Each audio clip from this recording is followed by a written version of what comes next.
ഇന്ന് ഞാൻ സർക്കം ചെയ്യാൻ വന്നപ്പോൾ എൻ്റെ ക്ലിനിക്കാകെ മാറിപ്പോയി. ഇതെന്താണ് പുതിയ ക്ലിനിക്ക്? സാമ്പ്രിയ പുതിയ സാമ്രിയ ക്ലിനിക് 1 വീക്കായി ഉദ്ഘാടനം കഴിഞ്ഞിട്ട്. ഓ നല്ല പുതിയ ഫുൾ സെറ്റപ്പ് അല്ലേ? ഒരു ഡ്രീം ക്ലിനിക്ക് പോലെ ഉണ്ട് അല്ലേ? അതെ അതെ അതെ സർ. എന്ന് പറയുന്നത് ലോക ക്യാൻസർ ദിനം പ്രമാണിച്ച് എന്താ പറയാനുള്ളത്? ഈ പൂനൂർ ഭാഗത്ത് ഒരുപാട് പേര് ക്യാൻസർ ബാധിതരായിട്ടുള്ള ഒരു സ്ഥലമാണല്ലോ അല്ലേ? എന്താണ് പറയാനുള്ളത് ഒരു പൂനൂരുകാരിയായ ഡോക്ടർ എന്നുള്ള നിലക്ക്? ക്യാൻസർ നമ്മൾ early diagnosis and early detection വഴി നമുക്ക് ട്രീറ്റ്മെന്റ് പ്രൊവൈഡ് ചെയ്യാൻ ക്യൂർ ചെയ്യാൻ പറ്റുന്ന ഒരു ഡിസീസ് തന്നെയാണ്. അപ്പം എല്ലാവരും ക്യാൻസർ സിംറ്റംസിനെ പറ്റിയിട്ട് ഒരു സ്ക്രീനിങ് നിർബന്ധമല്ലേ? അതേപോലെ തന്നെ സയൻസ് ഒക്കെ അറിഞ്ഞിരിക്കണം, എല്ലാവരും അവെയർ ആയിരിക്കണം എന്നതാണ് ഈ ദിവസം. പൊതുവെ സ്ക്രീനിങ് ചെയ്യാൻ എല്ലാവർക്കും ഒരു മടിയാണ് അല്ലേ ഈ ക്യാൻസറിന്റെ? അതാണ്. പിന്നെ ലൈഫ് സ്റ്റൈൽ ചേഞ്ച് ചെയ്യാനും കുറച്ച് മടി കാണിക്കുന്ന ഒരു അവസ്ഥ ഉണ്ട്. പിന്നെ അത്രയേറെ ഫാസ്റ്റ് ഫുഡുകളും ജങ്ക് ഫുഡുകളൊക്കെ ഉള്ള ഒരു സ്ഥലമാണ് ഈ പൂനൂർ അല്ലേ? അതിനു വേണ്ടിയിട്ട് എന്തെങ്കിലും നടപടികൾ നിങ്ങൾ സാമ്പ്രിയയുടെ വർഷത്തു നിന്ന് ഉണ്ടായിട്ടുണ്ടോ? കൊടുക്കുന്നുണ്ട്. Okay okay. പിന്നെ പുകവലി, എയർ പൊല്യൂഷനും അത്യാവശ്യം ഉണ്ട് ഇവിടെ. എനിക്ക് തോന്നുന്നു ജനങ്ങൾ അത്ര അവെയർ അല്ല ഈ ഒരു കാര്യത്തിൽ അല്ലേ? അതുപോലെ പുകവലി കുറച്ച് കുറഞ്ഞിട്ടുണ്ടെന്ന് തോന്നുന്നു അല്ലേ? പിന്നെ എന്താണ് നമ്മുടെ സാമ്പ്രിയ ക്ലിനിക്ക് ഈ ലോക ക്യാൻസർ ദിനത്തിന് നമുക്കൊരു ഉപഹാരം നൽകുന്നുണ്ട്. സ്റ്റേറ്റ് ബാങ്ക് മാനേജർ പൂനൂരിലല്ലേ? Okay okay. Very good. 30 വർഷമല്ലേ നിങ്ങളെ പൂനൂർ ഡയഗ്നോസ്റ്റിക് സെന്റർ? അതിപ്പം സാമ്പ്രിയ ഗ്രൂപ്പിലേക്ക്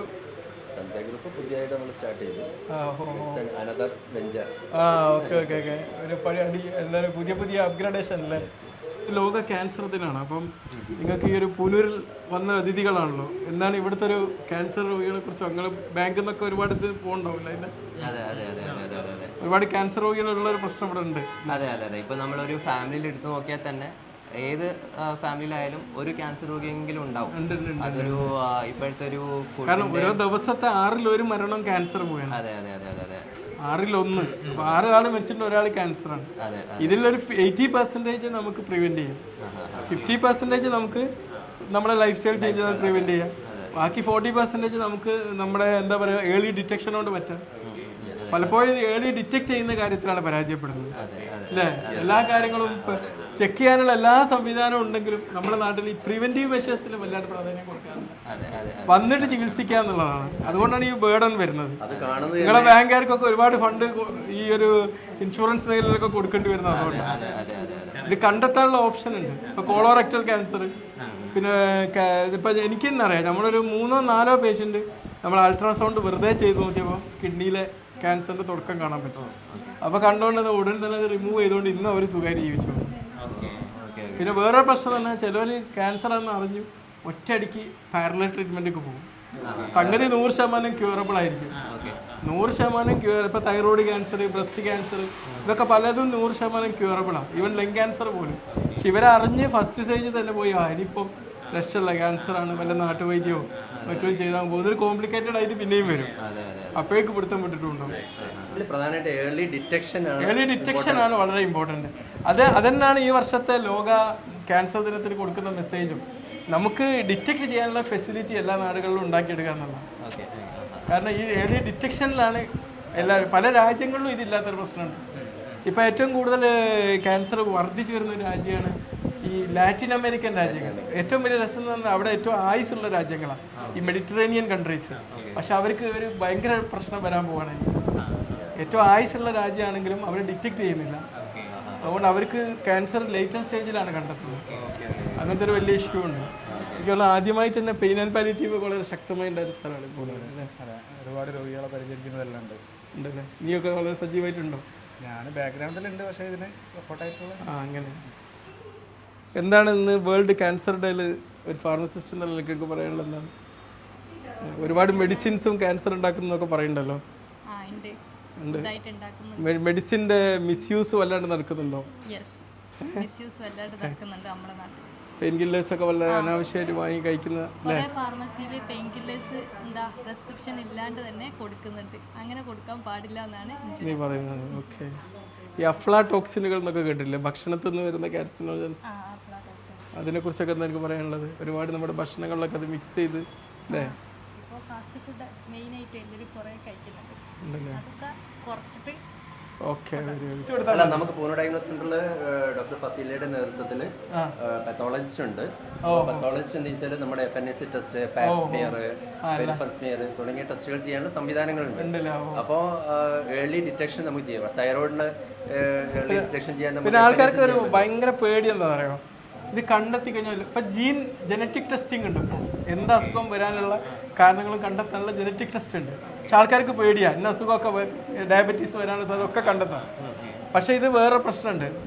നമ്മളിപ്പോൾ ഒരു അസുഖം വരാനുള്ള സാധ്യത കണ്ടെത്തിയാൽ നമ്മളെ ബിഹേവിയർ കൊണ്ട് അതിനെ ലോക്ക് ഇടാൻ പറ്റും. നിങ്ങളിപ്പോൾ ബാങ്കിൽ മറ്റേ ഇതിടല്ലോ, നമ്മളെ എന്താ പറയുക, ലോക്കറിൽ ഇടുക എന്ന് പറഞ്ഞോളാം. ഈ ലോക്കർ തുറക്കണമെങ്കിൽ നിങ്ങൾ ബാങ്ക് മാനേജർ എല്ലാവരും ചാവി മാച്ച് ആവണമല്ലോ. ഇതുപോലെയാണ് നമ്മളെ ജനറ്റിക് സാധ്യത എന്ന് പറഞ്ഞത്. അതൊരു ചാവി മാത്രമാണ്. നമ്മളെ ലൈഫ് സ്റ്റൈലാണ് അസുഖത്തെ മുന്നോട്ട് കൊണ്ടുപോകുന്നത്. ഒരു ക്യാൻസർ വരാൻ സാധ്യത കണ്ടെത്തിയാൽ പോലും നമ്മുടെ ലൈഫ് സ്റ്റൈൽ അതിന് വിപരീതമാകുകയാണെങ്കിൽ ഈ ചാവി കിട്ടൂല കയ്യിൽ, ലോക്കർ അവിടെ പൂട്ടിക്കെടുക്കും. മനസ്സിലായില്ലേ? അപ്പൊ അതാണ് ഈ ഏർലി ഡിറ്റക്ഷന്റെ ഒരു മെച്ചം. അതാണ്. അപ്പൊ ആദ്യം ജനങ്ങൾക്ക് ഇത് ചെയ്യുന്നതിന് മുമ്പ് ഒരു കൗൺസിലിംഗ് കൊടുക്കണം. ചിലപ്പോൾ ഇന്ന അസുഖം കണ്ടെത്തി കഴിഞ്ഞാലും ഇത് വരാതിരിക്കാനുള്ള അതുപോലെ ചിലപ്പോൾ ഈ ന്യൂട്രീഷൻസ് ഒക്കെ ഉണ്ടല്ലോ, ഭയങ്കര ഇമ്പോർട്ടൻ്റ്. ഈ മെഗ്നീഷ്യം ഒക്കെ വളരെ ഇമ്പോർട്ടൻ്റാണ്. നമ്മൾ തീരെ ശ്രദ്ധിക്കാത്ത അതാണ്. വൈറ്റമിൻ D3 ഇതൊക്കെ ഭയങ്കര ഡേഞ്ചറസ്ലി ലോ ആണെന്ന് പല ആൾക്കാർക്കും. ഡേഞ്ചറസ്ലി എന്ന് പറഞ്ഞാൽ ഡേഞ്ചറസ്ലി, കാരണം ഒന്ന് നമുക്ക് എല്ലാ ഓഫീസുകളൊക്കെ ക്ലോസ്ഡ് ആണ്. അതുപോലെ മെഗ്നീഷ്യം വളരെ ഇമ്പോർട്ടൻ്റ് ആണ്. അപ്പോൾ ഇതൊക്കെ ഈ മൈക്രോ ന്യൂട്രിയൻസിൻ്റെ കുറവ് നമ്മൾ എന്താ പറയുക, ഒരു ഭേദമന്യേ പണക്കാരെന്നോ പാവപ്പെട്ടൊന്നും ഇല്ലാതെ കുറവാണ്. ഷുഗർ കട്ട് ഓഫ് ചെയ്ത് കഴിഞ്ഞാലൊക്കെ അതുണ്ടാവും. പക്ഷേ ഇതിൽ ഏറ്റവും ഇമ്പോർട്ടൻറ്റ് ഈ മൈക്രോ ന്യൂട്രിയൻസിനാണ് ഇപ്പോൾ ഇമ്പോർട്ടൻസ്. അപ്പോൾ എന്താ വെച്ചാൽ അതിനനുസരിച്ചുള്ള മാറ്റങ്ങളൊക്കെ വരുത്തി കഴിഞ്ഞിട്ട് മെഗ്നീഷ്യത്തിൻ്റെ ലെവലുകൾ നോക്കാനുണ്ടോ കുറവില്ല ഒരുപാട് പേർക്ക്. അല്ല, ഏറ്റവും ഇമ്പോർട്ടൻസ് നമ്മൾ ഞാൻ കണ്ടത് ഇപ്പോൾ റീസെന്റ് നമ്മളെ കോമൺ ആയിട്ടുള്ള പീപ്പിൾസിന് പോലും വൈറ്റമിൻ D ഡെഫിഷ്യൻസി. അതെ. വൈറ്റമിൻ D പണ്ടൊക്കെ എന്ന് പറഞ്ഞാൽ തീരെ ഭക്ഷണമൊന്നും ഇല്ലാത്ത വീടുകളിലാണ്. ഇന്നതല്ല സ്ഥിതി. എല്ലാ വീടുകളിലും അതാ സ്ഥിതി. കാരണം കുട്ടികളൊന്ന് പുറത്തു പോയി കളിക്കണമെന്ന് പറയുമ്പോഴേക്ക് വേണ്ടെന്ന് പറയും രക്ഷിതാക്കള്. പുറത്ത് വിടുന്നില്ല കുട്ടികളെ, ഉള്ളിൽ അങ്ങ് അടച്ചിടുകയാണ്. അതുകൊണ്ട് വൈറ്റമിൻ D3 നല്ല കുറവാണ്. ഇത് ക്യാൻസർ ഉണ്ടാക്കുന്നുണ്ട് വൈറ്റമിൻ D3 കുറവൊക്കെ. അപ്പോൾ തീർച്ചയായും ലോക ക്യാൻസർ ദിനത്തിന് ഇവരെ കണ്ടുമുട്ടാൻ പറ്റുന്ന വലിയൊരു ഭാഗ്യമാണ്. എന്നാലും ഉപഹാരം ഞാൻ സ്വീകരിക്കുകയാണ്. നിങ്ങൾ ഈ ക്യാൻസർ ദിനത്തിൽ ഉപഹാരത്തോടൊപ്പം ക്യാൻസർ വിമുക്ത ലോകത്തിന് വേണ്ടിയുള്ള ഒരു ഉപഹാരങ്ങൾ ജനങ്ങൾക്ക് കൊടുക്കുക. എന്താ പറയുക, നമ്മുടെ പുതിയ ഫാർമസിയിൽ വർക്ക് ചെയ്യാൻ ഉഷാറാണല്ലേ? ക്ലിനിക്കും നല്ല ഫുൾ സെറ്റപ്പ് അല്ലേ? ഒരു കൊച്ചു മനോഹരമായ ക്ലിനിക്ക്.